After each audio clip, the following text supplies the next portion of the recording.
Showbiz দুনিয়া মানেই আলো ঝলমলে ক্যামেরা স্টাইল আর তারকাদের ঝলক।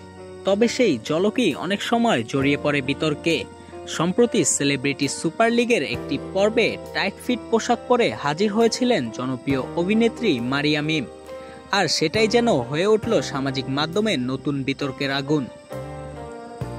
এই অনুষ্ঠানে মিম ছাড়াও অনেক তারকা অংশ নিয়েছিলেন, কিন্তু মিমের পোশাকের ডিজাইন ও ফিটনেস অনেকের চোখে পড়ে যায়।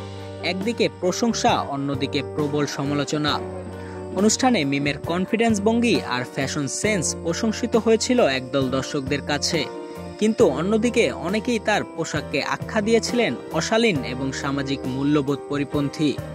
বাংলাদেশের সামাজিক প্রেক্ষাপটে এমন পোশাক এখনো পুরোপুরি স্বাভাবিকভাবে মেনে নেওয়া হয় না। বিশেষ করে টেলিভিশন বা পাবলিক প্ল্যাটফর্মে নারীদের পোশাক নিয়ে অনেকেই অসংবেদনশীল। ফলে খোলামেলা বা টাইট পোশাক পরলেই সেই নারীকে নানা কটাক্ষের মুখে পড়তে হয়, তা তিনি যতই প্রতিষ্ঠিত হোক না কেন। এই সমালোচনার পেছনে অন্যতম বড় কারণ বাংলাদেশের সামাজিক ও সাংস্কৃতিক বাস্তবতা। এখানে এখনো নারীর পোশাক নিয়ে একটি রক্ষণশীল দৃষ্টিভঙ্গি কাজ করে। বিশেষ করে টেলিভিশনের মতো বড় পর্দায় খোলামেলা পোশাক অনেকেই সহজে মেনে নিতে পারেন না। এদিকে মারিয়া মিম বলেন, আমি ফ্যাশন নিয়ে সবসময় এক্সপেরিমেন্ট করতে ভালোবাসি। কেউ পছন্দ করতেই পারে, কেউ অপছন্দ, কিন্তু নিজের স্টাইলের জন্য যদি আমাকে ঘৃণা করতে হয় তাহলে সেটা সত্যি কি ন্যায্য?